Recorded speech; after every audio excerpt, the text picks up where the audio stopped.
taking part in our fantasy basketball world championship, making final tweaks to their lineups, perfecting their craft, dotting their I's, crossing their T's, the cherry on top, if you will. 1:30 Eastern time is when lineups will lock it up. And you will meet some of the competitors coming up a little later as they take their shot at $4 million in total prizes. $4 million.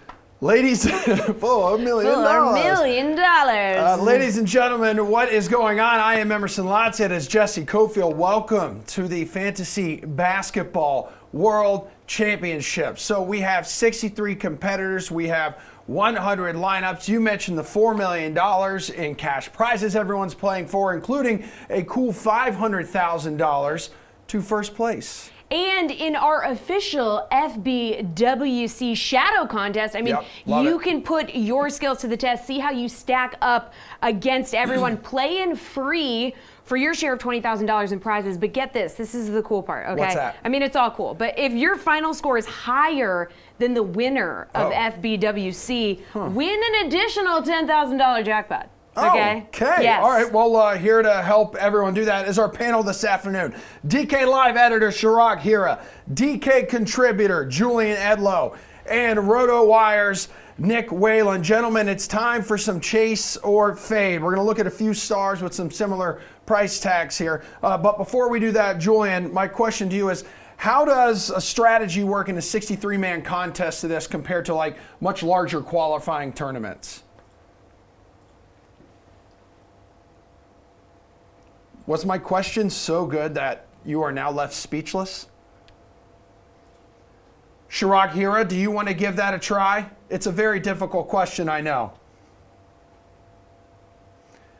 Nick Whalen, would you like to give it a try? It's a very difficult question, I know. We are getting absolutely nothing in our ears right now. Julian Edlow, would you like to try that question? It's a very difficult question, I know. Looks like it's just us. Hanging out. It's a pleasure to be here with all of you. Yeah, we love being here. All right, so while we try to work out some technical difficulties right now, we do have Adam Kaufman standing by in the pod studio with some news and injury notes, I believe, for this slate. We're great, yeah. Okay, I'm doing wonderfully okay. All right, glad to hear it. Let's dive in because, of course, everyone's excited. Fantasy Basketball World Championships. Obviously, you rendered our analysts speechless, but not to worry. I know we're going to hear from them very soon. And there are a lot of different injuries to keep an eye on over the course of these couple of days. Yes, I said couple of days because for the very first time, what we're doing here is a live final that spans 2 days. This is the first of 3 shows for us. Back again later this evening, tomorrow night as well, for that big sweat as it takes us through day number 2. But it's all the game ones of these 8 playoff series that we're going to have an eye on for today, for tomorrow, obviously, between the East and Western conferences. But key injuries that we're keying in on, and the first game is locking lineups. Well, lineups lock, of course, at 1:30 Eastern time for all of these games. Late swaps will be available, though, but the very first game, that becomes official less than an hour from now. It's Utah and Denver, and Mike Conley is out. Will Barton is out. Gary Harris is out. Ed Davis also out. So those are things, especially leading into this first game, you want to be acutely aware of. If you are out there playing against our qualifiers and setting lineups yourselves. In addition to that, Brooklyn, Toronto, Serge Ibaka, questionable. OG Anunoby is questionable also. Philadelphia and Boston a little bit later on today, 6:30 start. Ben Simmons out, naturally, as we know, the knee injury. Glenn Robinson III is out. Romeo Langford is questionable. For Dallas and L.A., the Clippers, that is, later on this evening. Kristaps Porzingis, he's probable with that heel injury. Montrezl Harrell, Patrick Beverley are both questionable. And just some big ones to be aware of tomorrow. Russell Westbrook, that quad injury. Domantas Sabonis dealing with the foot. They are both out. Jonathan Isaac out as well. And a key one questionable tomorrow that we're watching, of course, is TJ Warren. We have a lot more coming up for you over the course of this hour, but let's kick it back to Emerson and Jessie. Okay, and we now are back. We are still here. We are still here. I can confirm, and now I can also confirm that we have our panel with us. So we have DK Live editor Chirag Hira, we have DK contributor Julian Edlow, and also Mr. Nick Whalen of RotoWire. So Jules, real quick, I'm going to let you try this one more time. A 63-man contest like this, I mean, how different is the strategy compared to those larger qualifying tournaments? It's a lot different because you're not going to have as many random lineups to compete with, nor are you going to have the variance of, people entering 150 different lineups that one could come in first place and one could come in last because everybody's player pool is going to be so different. Here, it's a little bit more of kind of a cash lineup core. You're going to want to play it safe with only 63 lineups. But at the same time, you got here to win, so you're gonna have to differentiate yourself somewhere. So I think it's building a core of like 5 to 6 players that you feel really good and really safe about, and then finding 2 or 3 spots where you think you can pivot or be a little different and kind of have that vault you to the top. Those value plays, everybody's gonna have a $3,500 player in this lineup, and there's no sure thing there. So picking the right guy there is gonna be equally as important as the right stud. Chirag, what would be the biggest difference for you? I mean, like Julian echoed, you don't have to take as many differences and make as many risks in your lineups. It's good to build a balanced lineup that affords you that high ceiling and then also has an opportunity to give you a high floor. So I think this slate sets up where you can have 2 superstars, and that is kind of the strategy that you have to select. Which 2 high-priced guys are you going to go after? Then after that, which values are you going to build around them? Nick, put yourself in the shoes of any of the 63 competitors in this tournament. What's your strategy? I think Julian said it. A mix of safety at the top. Obviously you have to hit on the players that you're investing the most in, and then you kind of have to go for it. Have a little bit higher risk tolerance at the bottom. Those guys in the 3,000 to 5,000 range. Maybe you'd play it a little bit safer. Maybe you'd enter multiple lineups, try different arrangements in a normal contest, but I think it's really important to do the research and hit on those lower priced guys, because at the end of the day, when you have a fairly condensed number of teams participating in the contest, those are the picks that are going to end up differentiating your lineup. All right, guys, now let's break down some of the studs available on today's slate. James Harden going to cost you $11,600. Bubble MVP. Woo! Damian Lillard is $200 cheaper here. I mean, Shrug, who you chasing, who you fading? I'm siding with Harden. With Westbrook not available, Harden has a 44.8 usage rate. While the Lakers have struggled against guards all season long, Harden's upside as a primary ball handler and scorer is just too much to pass up. Lillard can have Nurkic and McCollum go to work for him. It doesn't have to be a one-man show. Whereas Harden, if it doesn't revolve around Harden, the rest of the offense is not really there to create shots. So it's Harden for me over Lillard. Nick, are you going with Harden, or are you going to save $200 and go with Lillard? I'm going with Harden. I could see Damian Lillard kind of feeling out this series in game 1, maybe not coming out and firing from the logo in the first quarter. I think it could play out similarly to how he handled that final game against the Nets, where obviously he turned it on in the second half, but it took him a couple quarters to kind of feel out how he was being defended. And I think the Lakers have certainly been preparing for this matchup and are going to throw a number of looks at Lillard. They're going to try to trap him near half court, try to get the ball out of his hands. So I think as the series goes on, Damian Lillard's going to find his groove, but I think he's a little bit riskier in game 1 at least than James Harden, because even though Harden hasn't necessarily had the full-term playoff success getting to the finals, we've seen him operate like this, whether he has someone like Westbrook or Chris Paul next to him or not. And when he doesn't, like Chirag said, that usage rate is sky high. They have other guards on that team, but really no one else other than James Harden can create for themselves. Austin Rivers, Daniel House, guys like that need James Harden to pass them the ball. So for me in game 1, it's definitely Harden over Lillard. Jules, is it a Harden sweep here? Yeah, I'm with these guys. It's obvious. I mean, Lillard's been a really hot play, but I think things kind of come to an end here. Portland put so much into getting in, and now they're finally here. There has to be a letdown spot coming. You saw Lillard, after that win over the Nets, he dropped to his, put his hands on his knees, didn't even celebrate. He was exhausted. Shot 6 for 15 against Memphis. He didn't even shoot well or that much. So there's going to be some regression here with Lillard. He's a great player. There's a reason he's 11-4 on this slate. But getting Harden in a playoff game without Westbrook, it's just too much. We saw the 74 DraftKings points against the Lakers recently, 87 DraftKings points for Harden against the Pacers in a game that meant nothing. I like OKC a lot in this series and in this game, but there's just going to be too much meat on the bone there for Harden. You got to take it. Nick, I must ask you a question. Luka Doncic is 10-8 against the Clippers. This is going to be his playoff debut. And then there's LeBron James, who's $100 cheaper, who is in the playoffs like every year. So you got to chase one, you got to fade another. Where are you going?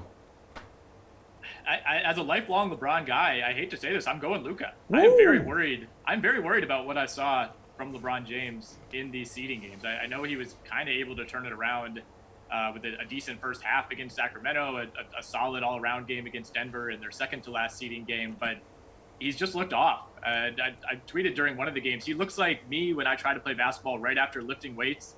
Like, he just doesn't seem to have the confidence dribbling the ball. He doesn't seem to have the confidence shooting. He's constantly warming up his hands. He's stretching out. He just doesn't look right. And, my hope is that by the end of that series, we kind of get back to the LeBron we saw in mid-March, but it's a little too risky right now. I think this is going to be an Anthony Davis game in game one for the Lakers. And even though I think the Clippers probably take care of the Mavericks pretty easily in this series and in game one, even if Luka Doncic isn't all that efficient, he's kind of in that Harden category where the usage rate is going to be sky high.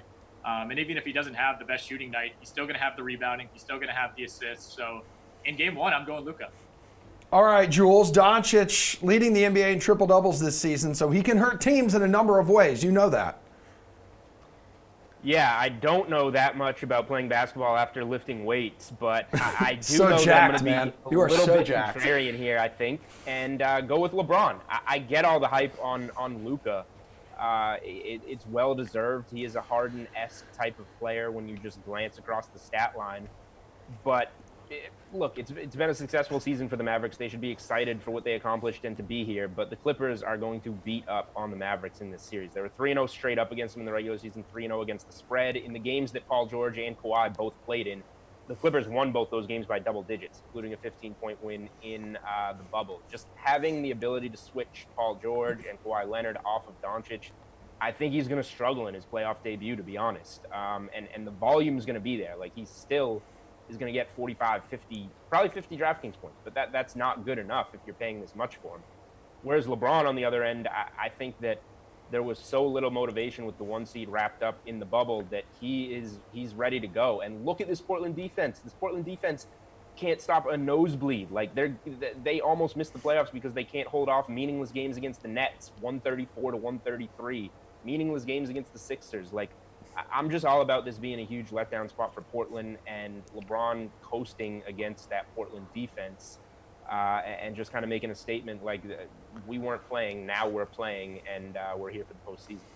All right, Chirag, you just heard Jules mention it a little bit with Doncic here. Clippers do have some of the best perimeter defenders in the league. So are we not showing enough love here to LeBron?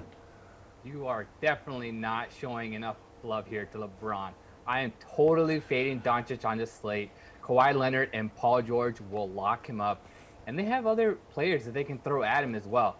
And like Julian said, this is a chance. The Lakers have kind of been coasting the entire bubble. They've had it wrapped up since basically the first game. And this is a chance for LeBron James, the king, to make a statement. He also has triple-double upside. It's not like you're missing out on a guy and you know the assists are going to be there. He led the league in assists. So with Portland's defense, as Julian mentioned, not being able to stop a nosebleed, come on. LeBron James over Luka Doncic for game one, but it's a lock. All right, two very large men over 10 grand. You got Anthony Davis or the Greek Freak. Where are you going here, Julian?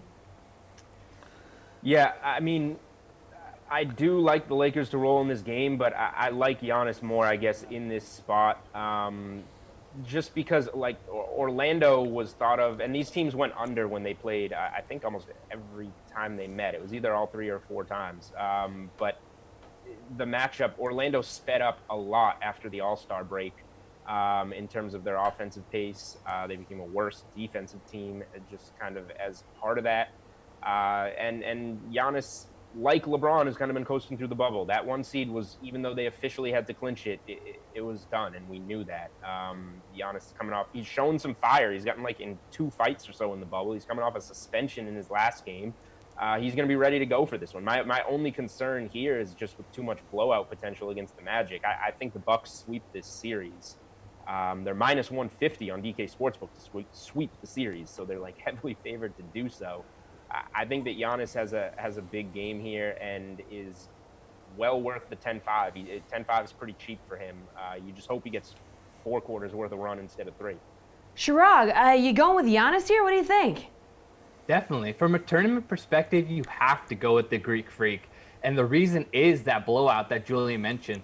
The Bucks are currently double-digit favorites on the DK Sportsbook, and that might scare some people away from playing him. And that kind of is the reason or the hope that you can have here to differentiate your lineup in a tournament like this. And, you know, I like AD. I just think that the Blazers have too many bigs that can really work with him. They have Nurkic, Whiteside, Collins. They can just kind of rotate bigs on AD. And that's not saying AD is going to have a bad game. It's just that the tournament upside with the blowout potential, scaring people away from the Greek Freak, really sets up for a guy that can score 60 fantasy points in 25 minutes. We've seen it done multiple times this season. He's the reigning MVP, and it just doesn't make sense to play AD in a spot where you know the Lakers are going to attack from the wings against a Portland team that's been struggling there. Nick, you said earlier it was going to be an AD night.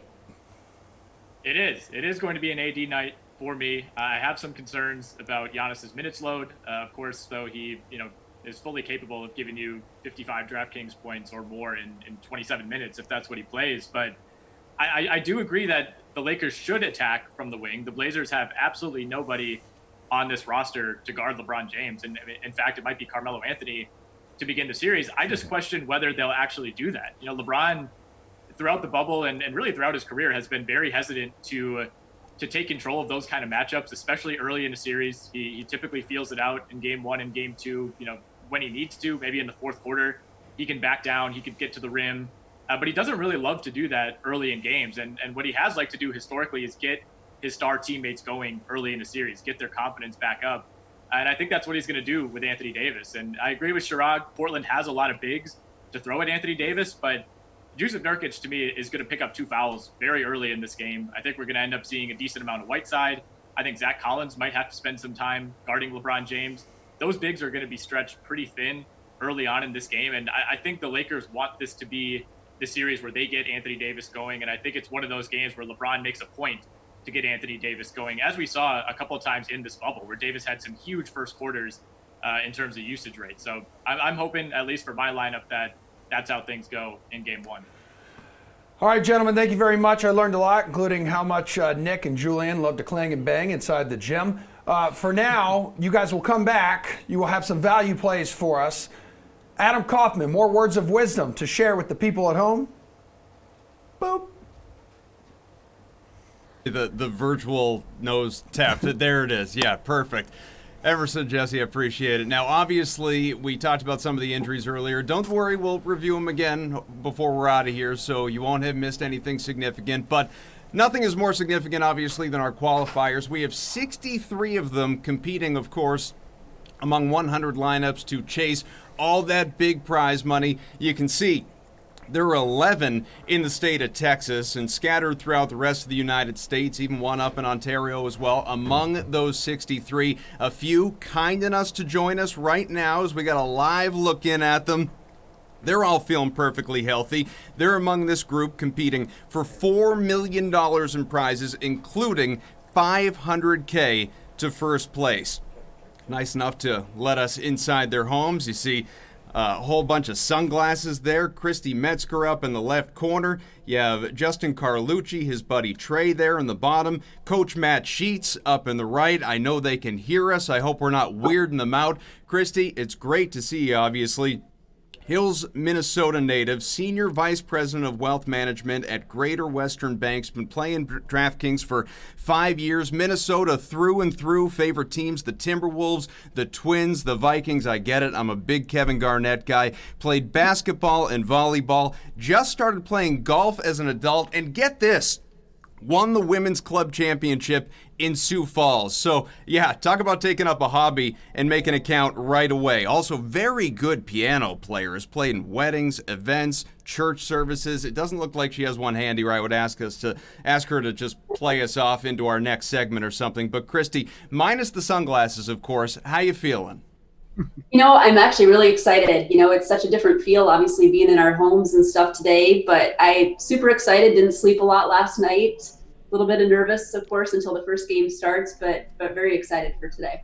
Well, best of luck today, obviously. Thanks so much for letting us into your home, and I don't know if you're still tweaking with those lineups as you've got about 40 minutes until lock. Just don't overthink it. Don't put too much pressure on yourself. You're doing great. You got here. That's most important.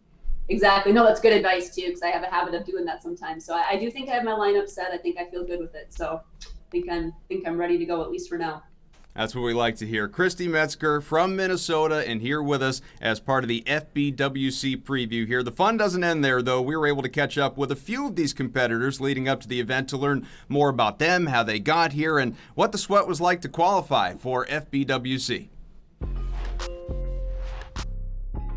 Mitchell Robinson, I think that was the key. He had probably his biggest night of the season. He was coming off the bench, so I didn't think a lot of people would have him, but I thought it would be kind of an up and down game. I remember this particular slate. I really liked it, and I had one guy that ended up being extremely low owned. Lonzo Ball, for me, was my play. So Jimmy Butler is a big favorite of mine. He was in both of them, so he came through twice for me, and is I got to be all in on him. So going into the last game, I had Markelle Fultz, who I actually swapped in. I estimated I needed about 40 points from Fultz. He just was smashing. And by the end of the game, he actually had a triple-double. He got 56 points, which was his season high and obviously his career high too. And I took down the qualifier by I think 12 points. It was definitely a sweat until the end, but Lonzo Ball was definitely my guy.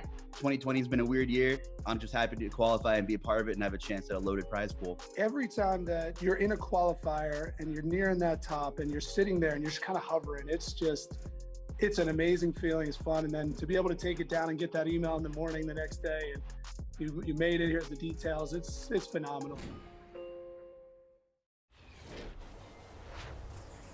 What's up, everybody? You are watching us watching the qualifiers for our Fantasy Basketball World Championship. Watching us, watching you. Oh, that's yes. so cool. It's like Inception. That's not all that we're doing, though. That's not the only reason we're here. No, it's not. We have an all-star panel joining us right now. DK Live editor Sharad Kira and DK contributor Julian Edlow and RotoWire's Nick Whalen. Lineup's locking 130, gentlemen, and Julian, the injury bug is snacking on some studs here. So let's talk value plays based off the injury news. So first up, Russell Westbrook for the Rockets. He's going to miss game one, been dealing with a quad injury.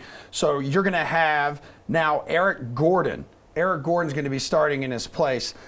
Jules, were you looking for value with Westbrook on the bench? Yeah, the one thing about the value with Westbrook is that Harden just eats up so much of it. Like there's not even that much there. A lot of it just goes to Harden, which is why he's the guy that you just kind of have to lock in and then be contrarian with your other stud. But because Gordon's the starter, I feel like he could get some attention. But he's still working his way back from a pretty serious ankle injury in one of those exhibition bubble games. I'm kind of looking to Austin Rivers here. He played well with Harden in some of those games that Westbrook missed. He's a streaky scorer. His defense is good enough to earn him minutes and keep him on the floor. I think that Rivers is probably the top value guard that the trickle-down Westbrook, affects here. Hey, Sharad, Gordon says it's go time. This is the real thing. You picking up what he's putting down? No, I don't believe that he has a chance to play 30 minutes in this contest. As Julian said, Austin Rivers really sets up as the value guy that you need to consider with Westbrook down. He has the ability to handle the ball. Ben McLemore is the guy that I would fade. They're all in that same price range, Gordon, Rivers, and McLemore, and Rivers is the one that kind of stands out the most. And you have to really look at it from a perspective who has the chance to play the most minutes. And as Eric Gordon's working his way back from that ankle injury, I just think Rivers has a more minutes upside. Yeah, Nick, it's Westbrook against his former team. I mean, with or without him, this series should be fascinating, but what do you do now value-wise with Westbrook out? You know, I actually did like what I saw from Eric Gordon, I should say, in the 2 games that he did play after the ankle injury. Did have 15 combined 3-point attempts in those games.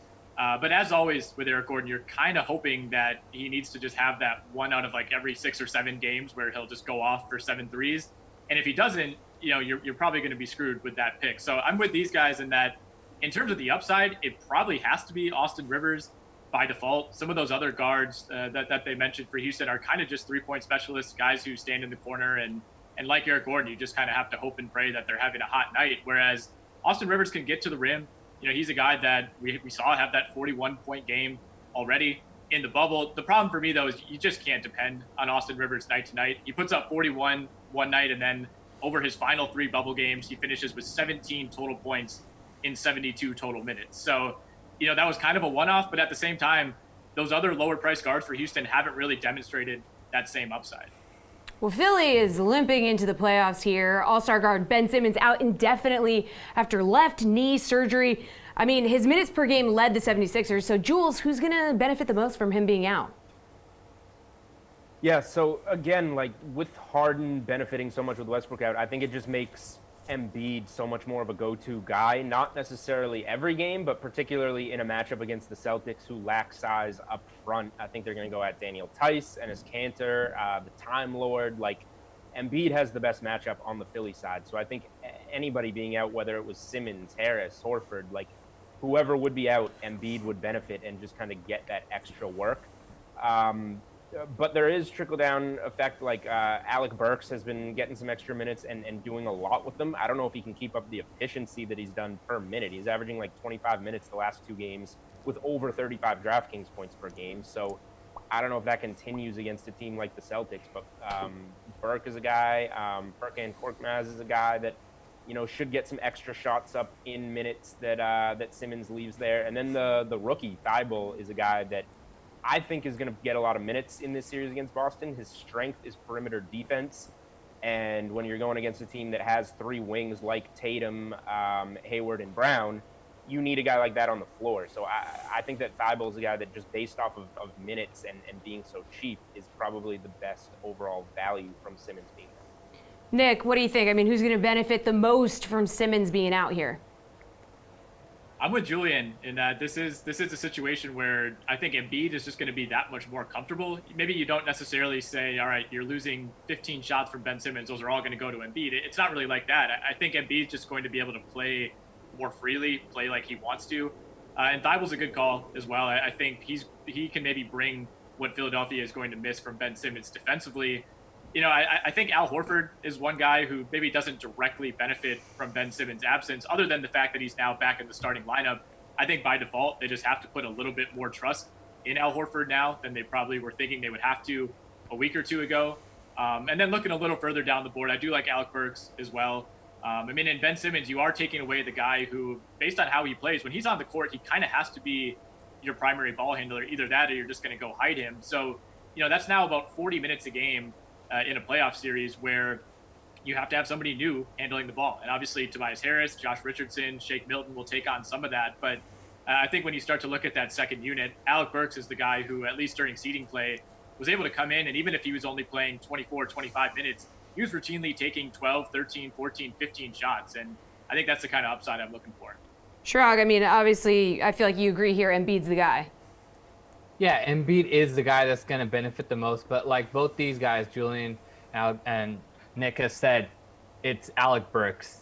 When I was constructing a lineup for kind of these slates, Alec Burks just stands out as a guy that his salary to upside just makes too much sense in these games. And Thibault, while he's good, I like the fact that the Sixers were rumored to have already said he's expected to start. They haven't said it officially that Thibault is going to start, but at 3,300, a guy that's going to play about 30 minutes, there is some meat on that bone.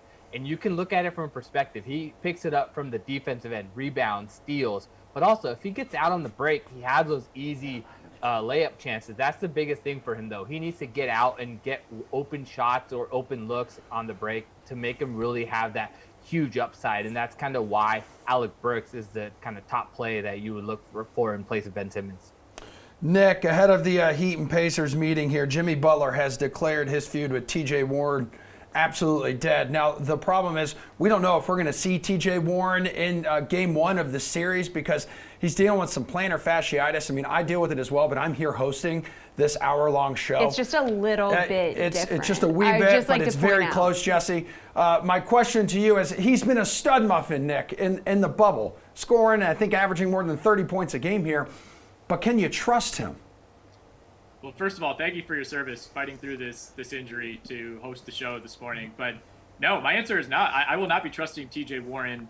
At first, you can never really tell at the end of these seeding games what's a real injury and what's not. But this seems like it is a very legitimate issue that Warren is dealing with. And on top of that, I just don't really like this matchup against Miami for him. Didn't fare well against the Heat during the regular season. Kind of tough to gauge in their one contest that he did play during seeding games because he was battling the injury. But Jimmy Butler is a guy who, has openly said, I want that assignment. I think he's one of the players in the league who can shut down this new random version of TJ Warren that we now get. And even if he does play in game, which I expect he will, I just don't think the upside is there right away until he actually proves that foot is healthy. Jules, all bubble first team, my man. You're not sleeping on that. I am going to sleep on it. Look, the only thing that I can guarantee about TJ Warren here is that he is going to be on the floor. It's a playoff game. He's played through it already. Like, why is he going to be ruled out now? So he's going to play. But there's a combination of, 5 things here not to like, and Nick pretty much hit on them.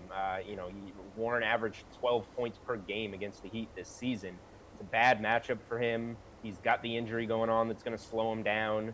And then I don't care if Jimmy Butler pronounces the beef dead. That's because they're going to play 4 to 7 times, and Warren's going to do something along the way. You can't contain him for that long, so it's just kind of like a way out of it. He's still going to take it the matchup just as seriously, and that's advantage Jimmy Butler. Also, the Pacers are going to be back to full strength. Some of those games were just Warren out there by himself or with one other guy dropping 40, 50 points with Brogdon, Oladipo, Turner out there. Obviously no Sabonis still, but with those other, core guys out there, it just takes away more from Warren. So I just don't see this setting up in his favor. It was a nice run. Congrats on the all bubble first team. Hey, man, I loved every fake trophy I ever received. Chirac, talk to me here. He averaged 19 points during the regular season, but you take him inside the bubble, 31 points, my friend. But how much does this lingering injury hurt his value? It hurts his value a lot. It really hurts his value. But the thing that really stands out to me, he's $8,000.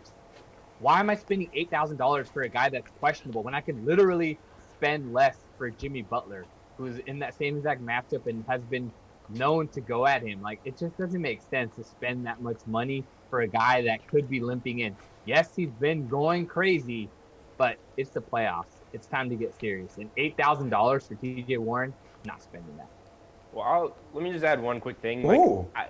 I think that spending $8,000 on a guy that is questionable when we feel really confident he is going to play is kind of a good thing in this situation if you just say it that way. But then you tell me it's TJ Warren against the Heat, and I'm just not interested in TJ Warren against the Heat. But if another situation like this arises on this slate or through the postseason where you can kind of get leverage off the field on a guy that's questionable, knowing that there's good chances he plays because it's the playoffs and they're in a good spot, then I kind of, like that idea. I just don't like it with TJ Warren. All right, guys, more to come here as we're getting closer and closer to lock for the first day of the DraftKings Fantasy Basketball World Championship. We're going to bring you guys back and get your off-the-wall picks coming up, also those Slate-approved picks. But right now, how about we just throw it back over to our pal, Adam Kaufman? AK. Good to see you guys. You're doing great. We're really enjoying it, obviously. Let's great. review some of these injuries very quickly, of course, because lineups are locking here in about 26 minutes here for the first game of 8 over the course of these next couple of days. It is a 2-day live final for the first time we're doing this, so we're all very excited about it, and it really makes the sweat that much longer and more exhilarating as well. Some of the key guys you want to be aware of: Mike Conley, Will Barton, Gary Harris, all out for that first game. Beyond that, Ben Simmons, of course, not playing. He is out the rest of the postseason with knee surgery. Glenn Robinson is out. Kristaps Porzingis is probable. Looking ahead to tomorrow, Russell Westbrook, Domantas Sabonis, Jonathan Isaac, they are all out. TJ Warren, at last look, still probable. Practice yesterday, or questionable, I should say, with that foot injury. Also Jimmy Butler with a foot, Miles Turner, Aaron Gordon among those who are questionable looking ahead to tomorrow. But that's just something that, quite frankly, is of bigger concern to our qualifiers. There are 63 of them, all with, a total of 100 seats, 100 entries into this exciting live final. You can get a look at them on your screen here. We have Christy Metzger, who we already chatted with, top left corner there. Off to the right, it's Coach Matt Sheets. And right there at the bottom of your screen, it is Justin Carlucci, who was born in New York, grew up in Layton, Pennsylvania. Justin actually in Ocean City, Maryland right now, getting ready to sweat this thing out. So, he is truly all over the map on the East Coast. He's a reporter, DFS contributor at Roto Grinders. He's been playing DK for 5 years. He's a fan of a variety of teams. There are the Titans, the Preds, some of that Nashville love, but also the Sixers and the Yankees. So really a lot of fandom spread across these different teams. Doesn't stay zeroed in on that one market. As mentioned, RG contributor, loves spending time with his family like we all do, going to games, the gym, traveling, playing video games. So man keeps busy for sure. Justin, how you feeling getting ready for this thing with lineups coming up, locking here in about 20 minutes? Feeling pretty good, man. It's been a while, maybe 24 hours since the pricing came out, and you guys did a great job making this very interesting. There's a lot of different ways you can go, a lot of different value options, and obviously plenty of studs on that higher end. So it'll be fun. I can't wait to see the contrarian build that takes this thing down. What's the biggest challenge for you right now? It's too easy to get a lot of high-priced guys, but you're going to have to play some scary value, 2 or 3 times. So it depends. If you want to play some serious upside on this 2-game slate, you can totally go there. But at the same time, your floor is pretty scary, meaning, you can get a guy that can go for literally 0 points or maybe like 15 or 25. So it's kind of, it definitely favors, obviously, the contestants that have multiple lineups, which is a luxury for them, and congrats to them.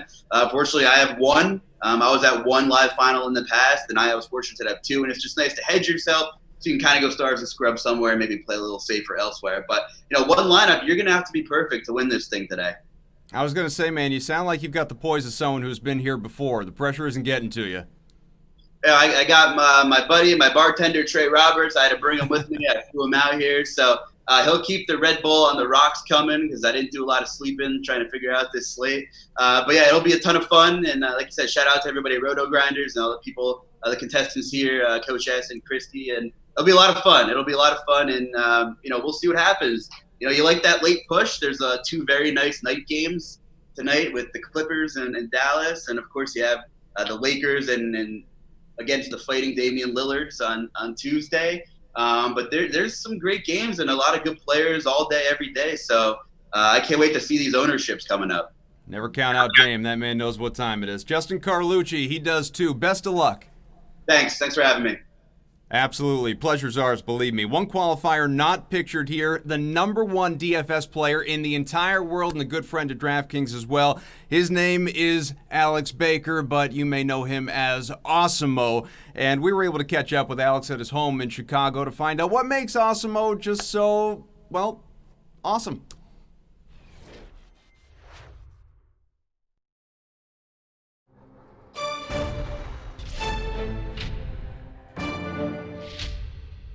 Alex is one of the smartest people that I've ever met. You're like the best of all time. Alex is the best, the GOAT, definitely the GOAT. Hey, I'm Alex Baker. Welcome to my crib. Over here, we got the 40-inch TV. But right now, it's on the floor. I'm not the kind of guy that will take the money and do anything like extravagant. It's not like I'm balling off the charts or anything. My mom, you know, she's still not completely comfortable with daily fantasy sports as a career. I'm like, Mom, I'm the #1 DFS player in the world right now. I can't quit right now. First thing I do every morning, I go right to my computer and I start working on my NBA projections. I just got the news that Garrett Temple's out. That's big.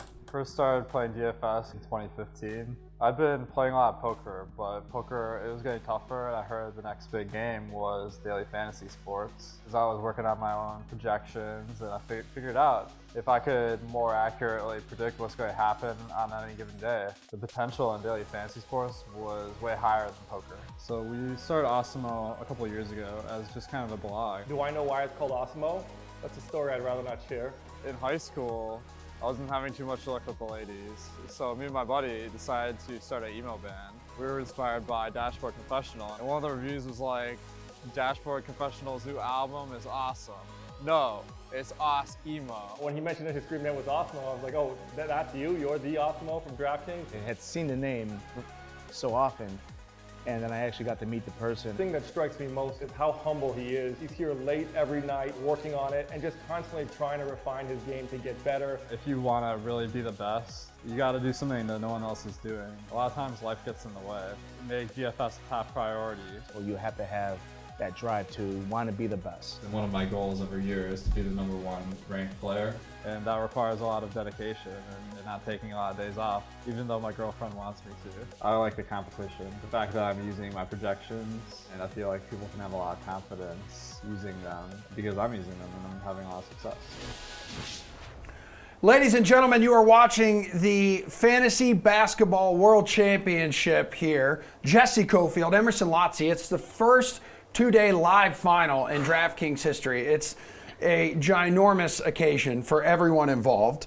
And there are other ways, all of you watching who are not actually involved in the 63-man contest, to get involved. Yeah, I mean, if you're watching this, hopefully you're playing in our official FBWC Shadow contest, which awesome. Is kind of like why we're here. I mean, you can play free for your share of $20,000 in prizes, and if your final score is higher than the winner of the FBWC, you win an additional $10,000 jackpot, which is pretty cool. And lineups lock here in 18 minutes, so I would go ahead and get on it. Okay, you're right. So DK Live editor Chirag Hira is here with us, DK contributor Julian Edlow, and RotoWire's Nick Whalen. And I mean, they're here to help us out with maybe some off-the-wall picks. Yeah, we got some off-the-wall picks. So these are guys who could be low-owned and then absolutely go off. So Chirag, let's start with you. Give me your off-the-wall pick at guard.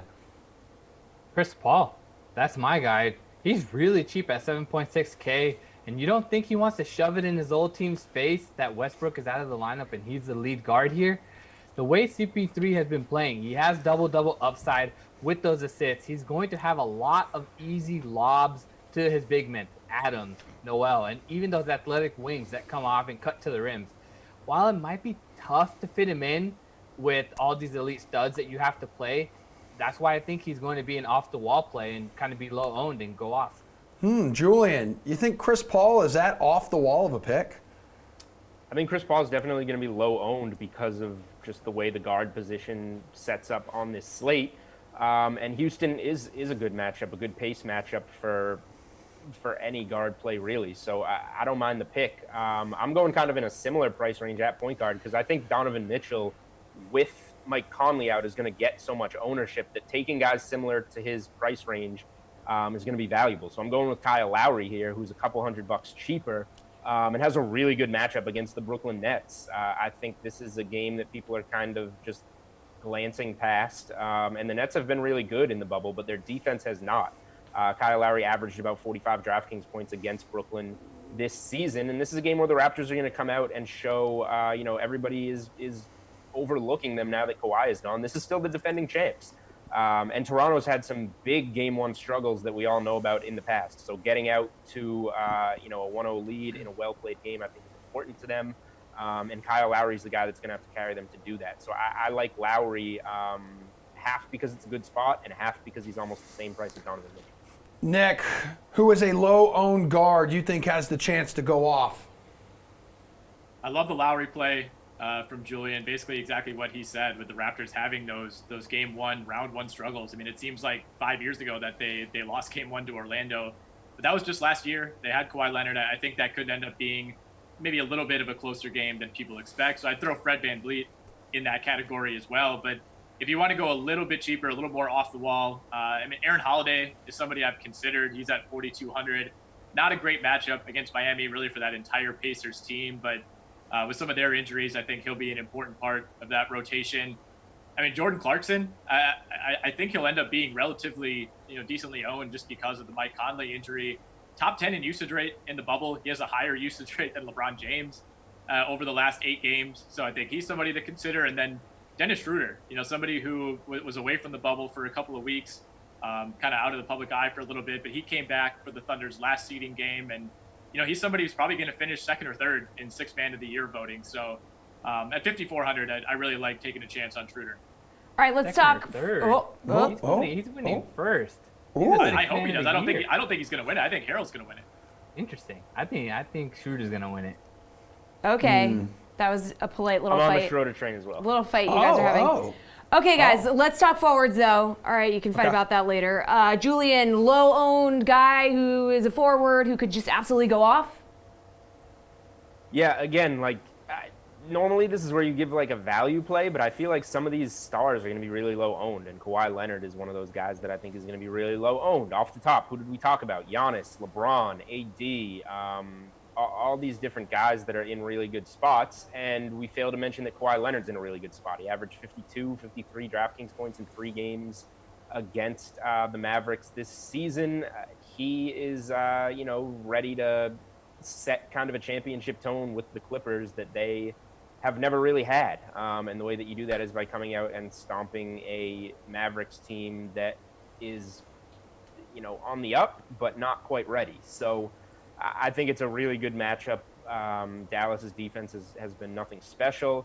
And again, it's Kawhi Leonard. It's not a sneaky name that I'm digging down to get you. I just think that this is a slate that he's going to be way too low owned on, and in just as good a spot, if not better, than some of those other guys that we talked about already. Nick, do you agree? You don't have to get cute here? You could just go with a big name?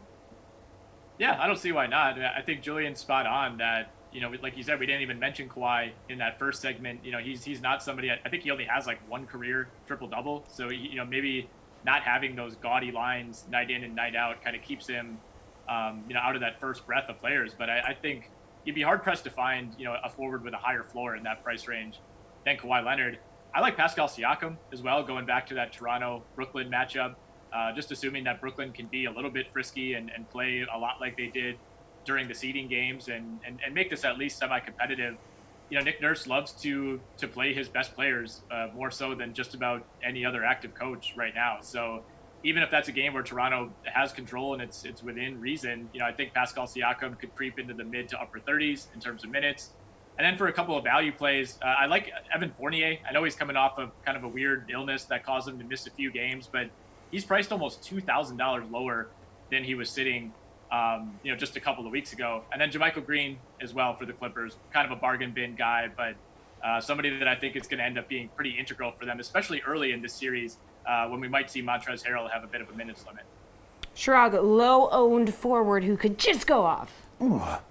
I honestly think that because of the blowout factor that Giannis is going to be low-owned, and that's what's setting up. He is a guy that if he gets 30 minutes, if this stays competitive, and the Magic, they're not bad. They have a solid offense. Yeah, they're not elite, but still, Giannis is that guy that has a chance to go off. And I don't think people are going to want to pay up for him. I like Kawhi Leonard. I like Pascal Siakam. I'm actually thinking about mentioning them later. But for a low-owned guy, I think Giannis has just too much upside and where people are going to naturally gravitate towards Harden, towards the other studs. Julian, we're up against it here, so very quick, an off-the-wall pick at center. So, again, a guy who's likely going to be low-owned who could go off.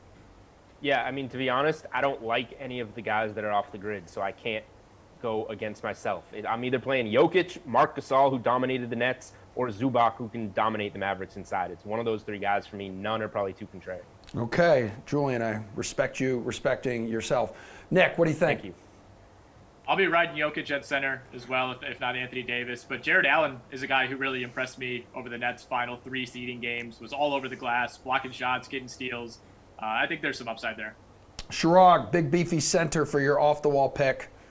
Well, he's not a really big, beefy center. He's more of an agile center. I like Bam Adebayo. I think the Pacers have struggled all season long against big men. Bam Adebayo is kind of in that cheaper range. He's under 8K, so I think there has a chance to really be off the wall. A lot of people are going to be going towards Jokic. I also like Zubac, but I think off the wall, Bam Adebayo. All right, guys, we will be back right before lock to wrap this show up. We're going to get our panel's favorite overall pick. But first, let's throw it over to Adam Kaufman one more time. It's exciting. Lineups locking pretty soon here. We're only about 10 minutes away at this point. We've been meeting some of our live qualifiers or getting ready, of course, here for this competition. Stop grabbing at me, the two of you. My goodness, learn how to focus. All right, we've already met Christy Metzger as well as Justin Carlucci, both a couple of Roto Grinders contributors. We've been peering in on them in their homes, seeing what they are up to as they tweak and set those lineups. We have not yet, though, had a chance to chat with a veteran of live finals, Matt Sheets, coach, former teacher, business owner. He is from Ohio. He is in Ohio. If you can't tell looking, he is a diehard Bengals fan. Pretty much. Do I smell food? All things that area. Cavaliers, Indians, Ohio State. He played hoops, baseball, golf in high school. Has even coached quite a bit as well. 2 sports. 1 New England Division III Coach of the Year. Northeast Division III Coach of the Year, pardon me, in high school basketball as well. He does a whole lot, incredibly successful, but he also loves these contests. Matt, what live final is this? Oh, the total entries, it's about 29. Starting with your not bad competitor that's not very good in 2013. I don't think I've missed a live final since. I've had as many entries as 5 and choked it in baseball, and this is my first time in a little while with 1 single bullet. So, I'm feeling the pressure. I've choked a lot, finished as high as 9th, back in 2015, and I'm actually feeling the pressure here. I was going to ask you, does the process get easier? Not obviously of setting lineups, but putting them together and just the pressure, the anxieties of a live final in general? Well, I don't usually have the guts. I second guess myself. This time I hadn't changed my lineup, one time. There's been times, I've taken people out, and then, one of the times Seattle's Baldwin score, 2 touchdowns. I would have finished in 3rd, and I was 80th. So this time didn't second guess myself. And normally, the way I win is build a core of players in I am a max entry or a group of 50 lineup some nights instead of 150.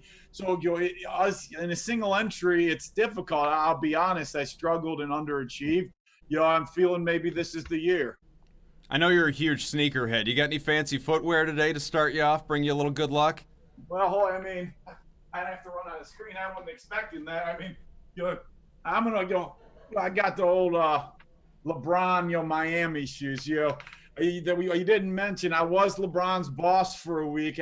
In the summer I ran Shooting Stars AAU basketball camp, and when LeBron was in 11th grade, just after the Sports Illustrated issue, him and his buddies were doing a holiday camp to earn some extra money that I was running. So I love LeBron still, so I'm gonna rock the LeBron colorful shoes, and I'm gonna get my French Bulldog out, give him the sunglasses. He's gonna sit here all day, eat Cheetos, and cheer the lineups on. But be honest, even back in 11th grade, one-on-one, he's probably taking you down, huh? Oh, gosh, yes, I wasn't even sniffing that. I was probably, 20 in my young 20s then. I could actually move a little. I wasn't having any part of that. Matt, best of luck today. Hey, thanks a lot. Always good chatting with you, our other qualifiers as well, and we really appreciate them letting us into their homes to just keep an eye on what they're doing, their process, getting their lineups together, because lineups do lock in 7 minutes or even a little bit less, folks, so we're excited. You should be as well. As mentioned, $4 million in guaranteed prizes, $500,000 going to first place. So what would it mean to win that amount of money? I can't fathom it. Maybe you can't either, but we had to ask some of our qualifiers, of course, what it would mean to them to chase down that kind of cash. Here's what they had to say.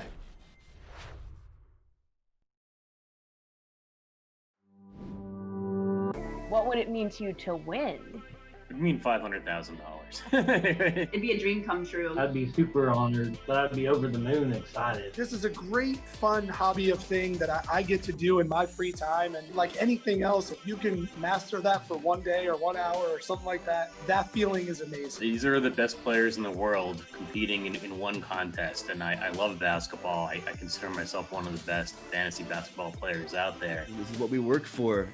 Sports and fantasy sports are pretty much my life in one way or another. My goal is always to be like the best that I can be at whatever it is. I'm a perfectionist, so I'm really never satisfied. This is one chance to be able to say, hey, this year, yep, that was me. I was the best at that contest. I'm such a goal person, and so I've had a lot of goals for myself the last few years, and my goal now is I'd love to get into the top 10. It's just different to win a final in general than just some random contest. So I think it would be a good justification just for myself to prove that some of the hard work pays off. If I'm fortunate enough to have a good lineup in a couple of weeks, that would mean a hell of a lot for me to take it down. For me, it would just be amazing. I would just enjoy each moment of that opportunity that I could. But I would have no words. All right, back here on your screen, it's the Fantasy Basketball World Championship. As you can see behind me, Jessie, Coffield, Emerson, Lotzia. If you guys are in the shadow contest, you really want to see where you stack up against that 100 entry 63 man and woman field in the official FWBC. LMNOP. FBWC LMNOP. All right, let's bring in our panel, okay? What? DK Live editor much easier. Chirag Hira, DK contributor Julian Edlow, and RotoWire's Nick Whalen. Slate approved pick time, gentlemen. We're looking at your favorite overall play at each salary range. So starting at 10K and higher, Chirag, where are you going? Starting with the king. It's playoff LeBron time. If you think he's going to let the hype of the Blazers come and have a chance to knock off the Lakers, it's not happening. LeBron James, come on. They couldn't even stop Karis LeVert in a game that mattered. This is a game that matters to the Lakers, and it's the king. Up at 10K, I think that's where you have to start. And you can fit in 2 studs in this contest, so maybe even look at Harden. Jules, 10K or higher, where are you going? Yeah, it has to be Harden. We talked off the top about how the roster construction for this is going to work, and you got to eat some of the chalk and be different in a few places rather than go nuts like a regular tournament. So, in smaller field, single entry stuff like this, it's going to be Harden. If you are playing in some of the bigger contests, then yeah, sure, mix it up with your LeBrons and Lukas and whatever. Nick, slate approved pick in the 10K or higher range. My personal favorite pick is Harden, but since Julian just hit on him, I'll go back to Anthony Davis. I know Julian and Chirag don't love him quite as much as I do, but I really, really think this is an early on series where they try to get Anthony Davis going. I think he has the advantage against whoever they throw at him, whether it's Nurkic, Whiteside, Collins, go down the list. That's kind of it for the Portland Trailblazers, who were the 20th ranked defense in the bubble, a team that's had to go basically all out for the last couple of weeks just to get to the 8th seed. I think Anthony Davis feasts in game 1. Jules, 3 minutes until lock. Between 8 and 9K, who's your guy? Between 8 and 9K? All right, I read this as the 8 and 9K range. Yeah, same Whatever. thing. That's the same thing. Hey, go with what you prepared. Whatever. Well, actually, fine. Kyle Lowry is 81. That fits the range. I think he's in a great spot against Brooklyn. Should do very well. Wow, attitude. All right, Chirag, you're much more positive. Go ahead. I'm in the range too, so let's go Kawhi Leonard in this range. Yes, that's what I was going to say, but then I played by the rules. Yes, Paul George is enticing, but there's no rest here. He has a chance. If this game stays close, Kawhi Leonard has a chance to play 38 minutes. He has the defensive upside. In this range, I think he's the best play. Okay, Nick, tell me who you selected when you prepared for this segment. So I think we went 3 for 3 on misinterpreting the question. So I had Nikola Jokic, but I will pivot to Donovan Mitchell, who's at 8,200. No Mike Conley, no Bojan Bogdanovic. I think he's going to be basically asked to do it all for Utah. Denver was the worst team defensively in the bubble. And obviously they've kind of reached a new level offensively, perhaps with Michael Porter Jr., but he's not a guy that's great on the defensive end. And if the Jazz are going to stay in this series, despite being down 2 starters, it's going to require a huge game from Donovan Mitchell. All right, 1 minute. Got to go quick. $6,000 and under. Take us to the bottom of the barrel, Shrug. Fred VanVleet. Not really bottom of the barrel, but it's right there. And I think Fred VanVleet really has the chance to torch Brooklyn. Kyle Lowry's really nice. Marc Gasol, Spicy P, those are great. But Fred VanVleet's just a little bit cheaper. Jules. Going down to the bottom, I'm going like chalky plays like Clarkson, Zubac. I think that Zubac is one that could be lower owned because of guys like Jokic and is in a great spot against the Mavericks. He's been improving every game in the bubble. And Montrezl Harrell is still like, they need to work him back in. Just because he winds up eventually playing in a game, it doesn't mean he's going to have his normal role. All right, real quick, Nick. Jordan Clarkson. I'm left with no choice. I have very little evidence to defend this, but I got to roll with Jordan Clarkson. All right. That's a show. Yeah. Do you want to go up, Jinx? Personal, you owe me a setup. Okay. That's a show. Basically, thank you, everybody, for watching. Yeah, you can read your part now. Okay. 3, 2, and we'll be back tonight for a post-day 1 wrap and a look ahead to day 2. All right, peace.